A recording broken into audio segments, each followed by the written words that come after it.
Mga pagdinig ng House Justice Committee magpapatuloy sa harap ng petisyon sa Korte Suprema ng kampo ni VP Inday Sara na ihinto na muna yung impeachment proceedings ng Kamara.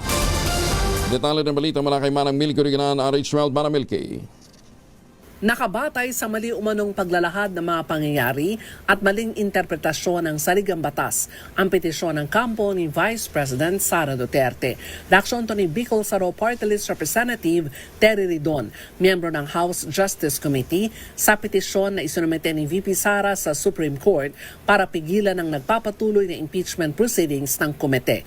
Paliwanag ni Ridon, kapangyarihan ng Committee on Justice na magsagawa ng pagdinig, mag-issue ng subpoena at mangalap ng ebidensya at ito'y nakapaloob sa saligang batas, sa House Rules on Impeachment at sa nagdaang kaso ng Duterte versus House. Sabi ni Ridon, sa harap ng panilinlang sa Korte Suprema at sa publiko, magpapatuloy ang komite sa proseso ng pagpapanagot sa pangalawang Pangulo sa usapin ng confidential funds, hindi maipaliwanag na yaman at pagbabanta sa Pangulo ng Pilipinas.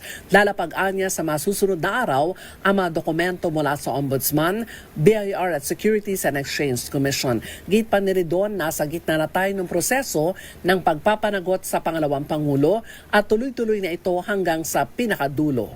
Ako si Milky Riganan, nagulat para sa DZRH, una sa Pilipinas, una sa Pilipino. Maraming salamat, Manang Milky.